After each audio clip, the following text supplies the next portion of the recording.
Welcome to the second week of our Breaking Out series titled, Look Out Your Door. I'd like to introduce to you a term.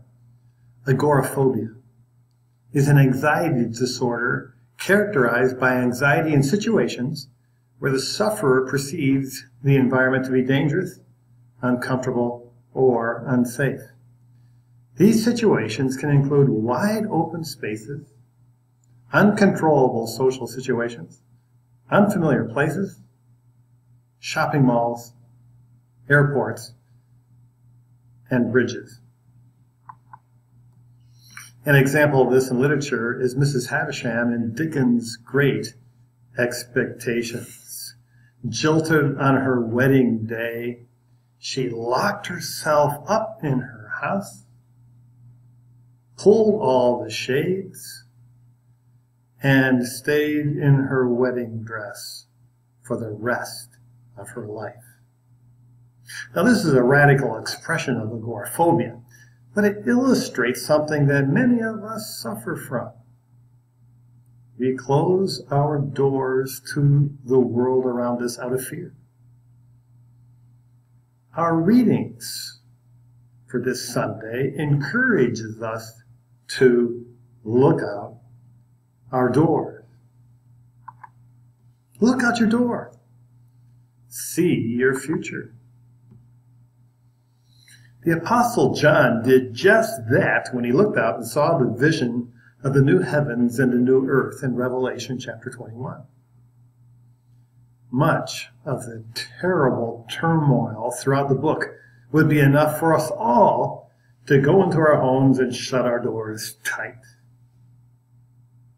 But this vision stands above and beyond all earthly things. Notice the imagery of the New Jerusalem coming down out of heaven from God. This is in direct contrast to the Tower of Babel, whose top was to reach the heavens, but was in reality so small that God had to bend over, so to speak, to even see it. Babel was built by human hands and human effort. The New Jerusalem comes down to earth as a gift from God. Notice also the marriage imagery. The city looked like a bride adorned for her husband. If we suffer from agoraphobia, we perhaps look more like Mrs. Havisham in Dickens' novel. We have adorned ourselves for marriage with the world, but the world has jilted us, and we lock ourselves up in fear, fearful of hoping for anything again. If we look out our door into the future, we see this vision of complete happiness before us. This hope purifies us and prepares us as a spotless bride for Christ, our bridegroom. We know how it all ends, and this makes all the difference. As fate would have it, I am a Ravens fan, and they do not make it easy on their fans. No game is a sure bet. As the game progresses, anxiety begins to fill my soul. I begin chewing my fingernails, and oh, there's a fumble, oh no, there's an interception, or there's a failed coverage, oh, are they going to win this game or not? Well, one day I couldn't see a game, but I had a friend record it. And I had heard that the Ravens won the game. So I went to see the game knowing the outcome. Oh, there's a fumble. Ah, so what? Oh, interception. No big deal. Failed coverage. No anxiety. because I knew how it all ends. This is how the Christian life works. We know God has revealed to us how it all ends. Live in the reality of the future. He'll take care of our agoraphobias and all phobias. Look out the door. See the future and live in it. Open your door. See the glory of Christ. Now in our gospel reading in John 13, 31 to 35, we read, "Now is the Son of Man glorified, and God is glorified in him.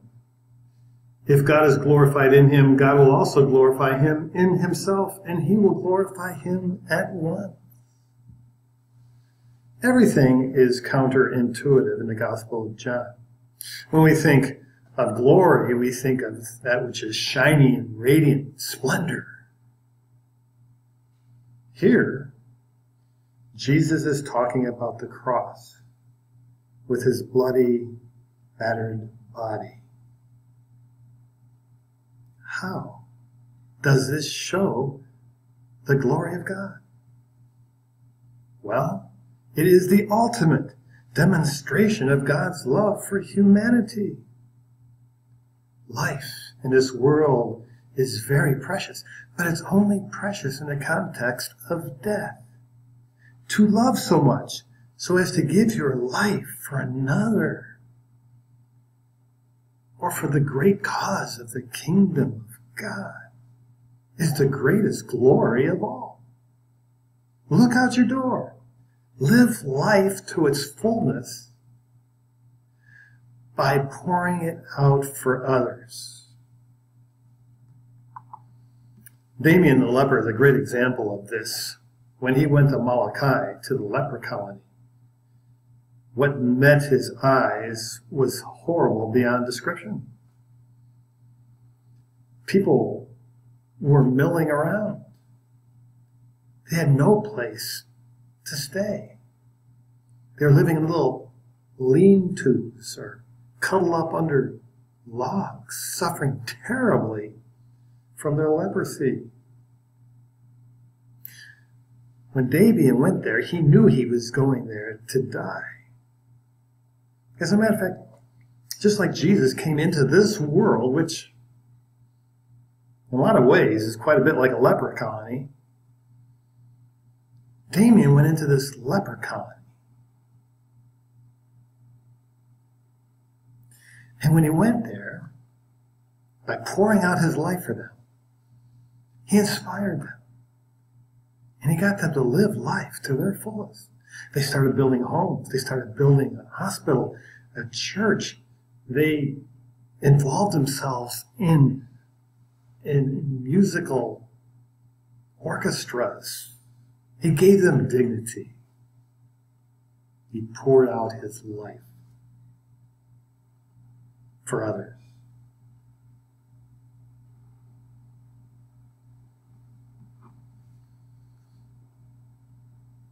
Don't let agoraphobia rob you of your joy. Damien didn't. Look out your door. See the path before you. That Saints Paul and Barnabas did just that. The Acts readings records the conclusion of St. Paul's first missionary trip. Their travels took them all over the ancient Anatolia, which is present-day Turkey, to what was for them distant and foreign cities and towns.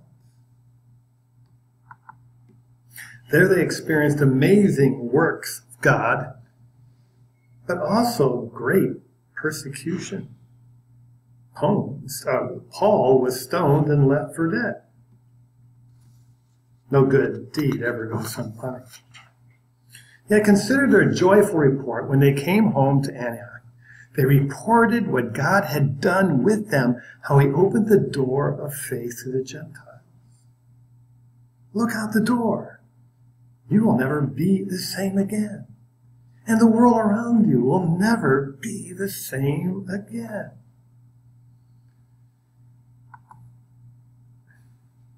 Again, let us turn to Tolkien and the Lord of the Rings with Uncle Bilbo's famous words. It's a dangerous business, Frodo, going out your door. You step onto the road, and if you don't keep your feet, there's no knowing where you might be swept off to. Of course, we know what happened to Frodo once he did look out his front door.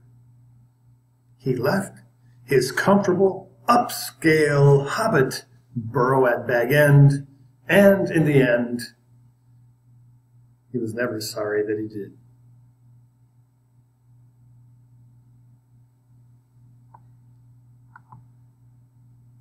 Doors are a necessary part of every house. No home is complete without them. They keep boundaries and protect against hostile intrusions. On the other hand, they can shut the world out and rob us of the adventure God calls all of us to experience. Don't let agoraphobia grip your soul. Look out your door. See your future. See the glorious path that Christ took on the cross and take it. You will never regret that you did.